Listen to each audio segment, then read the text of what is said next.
प्रिय दोस्तों, आज की इस वीडियो में आप सभी का स्वागत है। दोस्तों, आज की इस वीडियो में हम लोग गुणनखंड निकालना सीखेंगे। दोस्तों, अगर आप भी गुणनखंड निकालने के लिए नहीं जानते हैं, तो इस वीडियो को अंत तक जरूर देखिएगा। मैं आपको गारंटी के साथ कह सकता हूं, इस वीडियो को पूरा देखने के बाद आप किसी भी तरह के गुणनखंड को बिल्कुल आसानी से सॉल्व कर पाएंगे। जैसे कि इस वीडियो में हमने गुणनखंड के टोटल 2 टाइप के क्वेश्चन को लिए हैं। दोनों क्वेश्चन को हम बारी बारी से सॉल्व करेंगे। जैसे कि पहला क्वेश्चन है प्लस वाला और दूसरा क्वेश्चन है माइनस वाला। तो चलिए हम पहले वाले क्वेश्चन को सॉल्व करते हैं।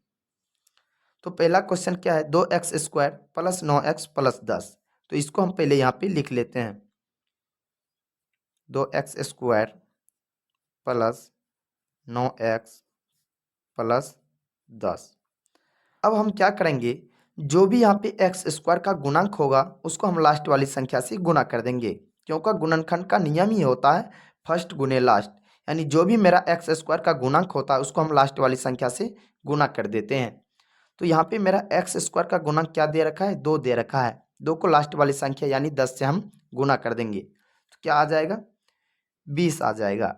अब हमको 2 ऐसी संख्या लेनी है जिसको कि जब हम गुना करेंगे तो 20 प्राप्त हो और जोड़ने के बाद 9 प्राप्त हो, क्योंकि इसमें प्लस है तो हमको जोड़ने के बाद ही 9 प्राप्त होना चाहिए। तो वो संख्या निकालने के लिए हम 20 का गुणनखंड करेंगे। जैसे कि 2 से लगा 10, फिर 2 से लगा 5, फिर 5 से लगा 1। यानी यहाँ तो संख्या 3 संख्या आ चुका है, जैसे कि 2, 2 और 5, लेकिन हमको 2 ही संख्या लेनी है। तो हम करेंगे क्या, 2 गुना 2 कर देंगे तो हो जाएगा 4, और यहाँ एक 5 ले लेंगे। 4 और 5 को जब गुना करेंगे तो 20 प्राप्त होगा, और जब जोड़ेंगे तो हमको 9 प्राप्त होगा। तो यानी 9x के बदले हम लिख सकते हैं 4x प्लस 5x। तो यहाँ पे हम लिख लेते हैं 2x² को सेम जैसे कि तैसे लिख लेना है। उसके बाद प्लस 4x प्लस 5x, और प्लस 10 है तो प्लस 10 लिख लेना है। अब यहाँ पे ध्यान से देखिए दोस्तों, टोटल 4 पद हो चुका है। जैसे कि 2x² एक पद हो गया, 4x, 5x, 10, यानी टोटल 4 पद हो चुका है। अब हम पहले देखेंगे इन दोनों पद में कॉमन क्या आ रहा है। जो भी कॉमन आएगा हम कॉमन ले लेंगे, और फिर बाद में इन दोनों पद में कॉमन ले लेंगे जो भी कॉमन आएगा। तो कॉमन क्या होता है, जो मेरा दोनों पद में होगा वही मेरा कॉमन आ जाएगा। तो हम 2x² को तोड़कर हम ऐसे लिख सकते हैं, 2 गुने x गुने x, और प्लस है तो प्लस का चिन्ह लगा देंगे। और 4 को हम लिख सकते हैं 2 गुने 2, और x है तो गुने में x। अब इन दोनों पद में ध्यान से देखिए कौन सी ऐसी संख्या है जो कि दोनों पद में आ रहा है। तो पहला यह जो है 2 इस पद में भी है और इस पद में भी है, तो 2 कॉमन हो जाएगा। उसके बाद x इस पद में भी है और इस पद में भी है, तो यानी 2 मिला, उसके बाद x मिला, तो हम 2x कॉमन ले लेंगे। जब 2x हम कॉमन ले लेंगे तो यहाँ बचा क्या, सिर्फ x बचा, तो हम यहाँ x लिख देंगे। उसके बाद प्लस है तो प्लस।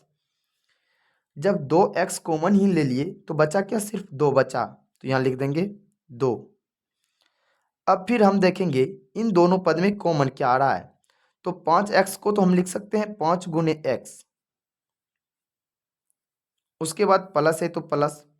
10 को क्या लिख सकते हैं, गुणनखंड करके 2 गुने 5। अब इन दोनों पद में ध्यान से देखिए, 5 इस पद में भी है और 5 इस पद में भी है, और कोई संख्या नहीं मिल रहा है, तो सिर्फ 5 मिल रहा है, तो हम 5 कॉमन ले लेंगे। जब 5 कॉमन ले लेंगे तो बचा क्या, सिर्फ x बचा, तो x लिख देंगे। उसके बाद प्लस का चिन्ह है तो प्लस का चिन्ह लगा देंगे। जब यहाँ हम 5 कॉमन ही ले लिए तो बचा क्या, सिर्फ 2 बचा, तो प्लस 2 लिख देंगे। अब यहाँ देखिए ध्यान से दोस्तों, दोनों कोष्टक में समान अंक आ चुका है। जब दोनों कोष्टक में समान अंक आए तभी समझना है कि मेरा प्रोसेस बिल्कुल यहाँ तक सही है। तो अब हम क्या करेंगे, दोनों में से किसी एक कोष्टक वाले को लिख लेंगे, जैसे कि x प्लस 2, और एक बाहर वाले को लिख लेना है, क्या है, 2x प्लस 5। ये हो जाएगा मेरा आंसर। तो चलिए दोस्तों अब हम नेक्स्ट क्वेश्चन को सॉल्व करते हैं। नेक्स्ट क्वेश्चन क्या है मेरा, x square minus 5x minus 14। तो यहाँ पे हम लिख लेते हैं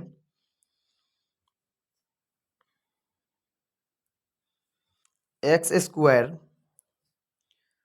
माइनस 5x माइनस 14। यहाँ इसका नंबर हम लिख देते हैं, 2 नंबर का क्वेश्चन है तो 2 नंबर। अब यहाँ भी सेम क्या करेंगे, जो भी मेरा एक्स स्क्वायर का गुणांक होगा उसको हम लास्ट वाली संख्या यानी 14 से गुना कर देंगे। तो यहाँ पे एक्स स्क्वायर का गुणांक नहीं कुछ दिया हुआ है, तो इसका मतलब होता है 1। जब 1 को हम माइनस 14 से गुना करेंगे तो माइनस 14 प्राप्त होगा। अब हमको दो ऐसी संख्या लेनी है जिसको गुना करने के बाद माइनस 14 प्राप्त हो और जोड़ने या घटाने के बाद माइनस 5 प्राप्त हो। क्योंकि माइनस है तो जोड़ने या घटाने के बाद किसी तरह हमको माइनस 5 पुराना है। तो संख्या पुराने के लिए हम 14 का गुणनखंड करेंगे। 2 से लगेगा आ गया 7 और 7 से लगेगा आ गया 1, यानी क्या आ गया 2 और 7। अब 2 और 7 आया, लेकिन हमको पुराना कितना है माइनस 14। तो हम क्या करेंगे 7 में माइनस लगा देंगे। जब 7 में माइनस लगाएंगे गुना करेंगे तो माइनस 14 होगा। जब माइनस 7 प्लस 2 करेंगे तो माइनस 5 प्राप्त होगा, यानी वो संख्या हमको मिल चुका है। क्या हो जाएगा 2 और माइनस 7 दोनों में x लगा देंगे, क्योंकि यहाँ पे 5 में x लगा हुआ है। तो क्या हो जाएगा एक्स स्क्वायर प्लस 2x हो जाएगा, उसके बाद माइनस 7x माइनस 14। अब यहाँ प्लस 2x है और यहाँ माइनस 7x है। जब दोनों को हम जोड़ेंगे तो माइनस 5x उड़ जाएगा और जब गुना करेंगे तो माइनस 14 प्राप्त होगा। अब यहाँ देखेंगे इन दोनों पद में कॉमन क्या आ रहा है और इन दोनों पद में कॉमन क्या आ रहा है। दोनों पद में अलग अलग कॉमन लेंगे। तो इन दोनों पद में देखते हैं कॉमन क्या आ रहा है। एक्स स्क्वायर को हम लिख सकते हैं एक्स गुने एक्स, उसके बाद प्लस है तो प्लस 2 गुने एक्स लिख सकते हैं हम 2x को। अब यहाँ पे ध्यान से देखिए दोस्तों, x इस पद में भी है और x इस पद में भी है, तो मेरा x कॉमन हो जाएगा और कोई भी संख्या नहीं मिल रहा है, तो यहाँ पे हम x कॉमन ले लेंगे। जब हम x कॉमन ले लेंगे तो बचा क्या, सिर्फ इस पद में x बचा है तो यहाँ x लिख देंगे। उसके बाद इस पद में क्या बचा है, सिर्फ 2 बचा है, तो प्लस 2 है तो प्लस 2 हम लिख देंगे।